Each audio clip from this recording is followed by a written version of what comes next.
What if I told you that when Moses stood before Pharaoh, he wasn't primarily battling magicians? What if the real confrontation was far more dangerous? A priestly showdown, a cosmic duel between the priesthood of Yahweh and the priesthood of Egypt. We've been told the story the same way for years. Moses versus the magicians, a simple contest of magic. But what if that's not the full truth? What if Moses was standing in a priestly authority, a calling so dangerous that Pharaoh unleashed his own high priest against him? And here's the bigger mystery. What does this mean for us, for the end-time priest? What does it mean for the 144,000 who will carry the fire of heaven into the last days? Stay with me, because once you see this, you'll never look at this story the same way again. Most of us grew up hearing that Moses faced Pharaoh's magicians. Exodus 7:11 says, "Then Pharaoh called the wise men and the sorcerers and the magicians of Egypt. They also did in like manner with their enchantments." So the Sunday school picture is simple. Moses throws down his staff. It becomes a serpent. Pharaoh's magicians do the exact same thing. It's more like a magician's duel. But here's the problem. That translation is misleading. And if we stop there, we'll miss the real power of this story. Let's dig deeper. The Hebrew word used for these figures is hartumim. Now, listen to this carefully. In modern translations, hartumim gets rendered as magicians, but leading scholars say that's not accurate.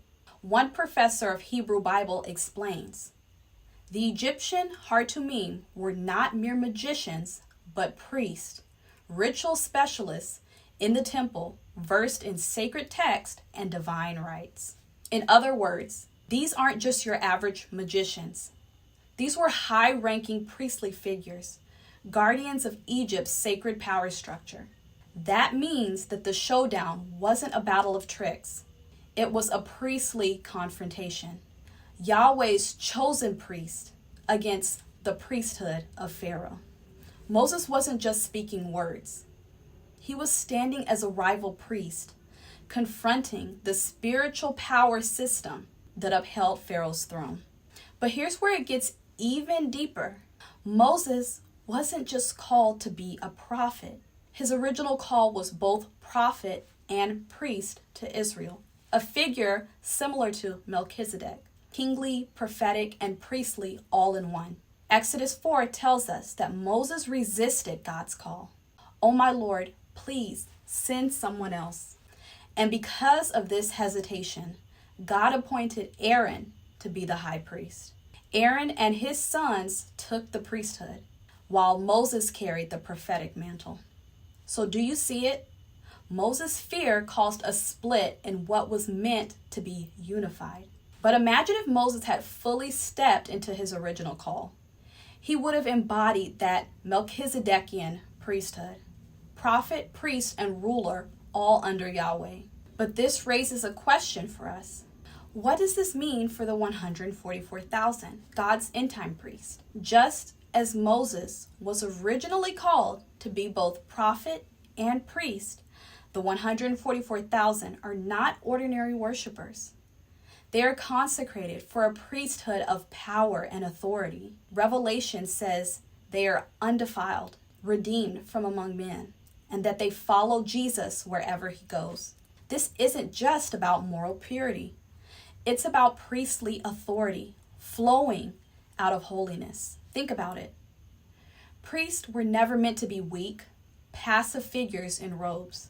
They were guardians of the presence, bearers of divine fire. When Moses confronted Pharaoh's hartumim, he wasn't just a prophet speaking words. He was stepping into a priestly authority with power that shook Egypt. And that is the pattern for the 144,000. Their power doesn't come from politics, weapons, or wealth. It comes from consecration, and their authority is rooted in purity. Scholars have noticed this too. One points out that in Jewish thought, even the angels were seen as priests, holy, undefiled, and carrying incense before God.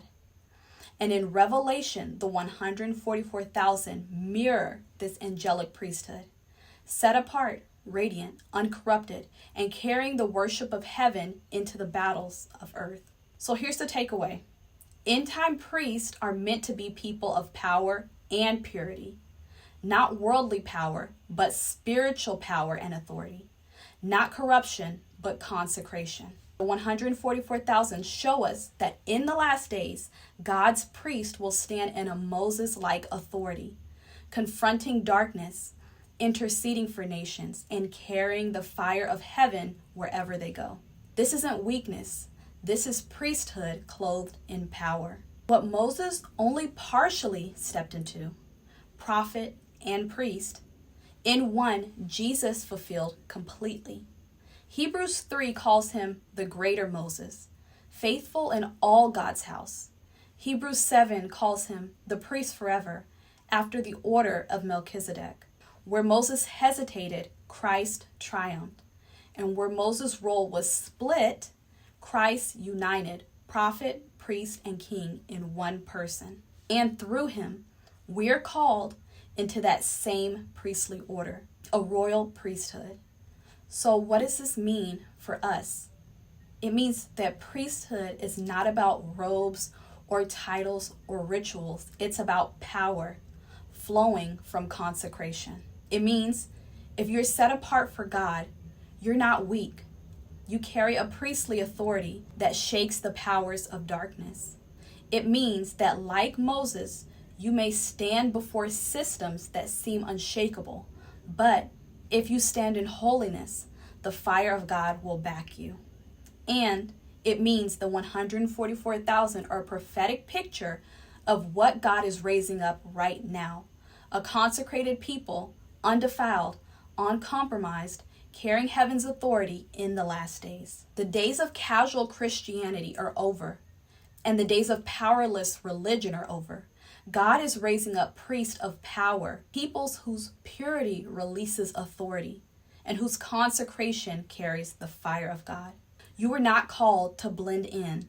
You're called to stand out, to stand like Moses, to stand like Jesus, to stand as God's end-time priesthood. So are you ready to carry that authority? Are you ready to be set apart, undefiled, consecrated, and filled with the Holy Spirit? Because there is a time when a showdown will come, and God is calling his priests to take their place. Watch this video next, and I'll see you there.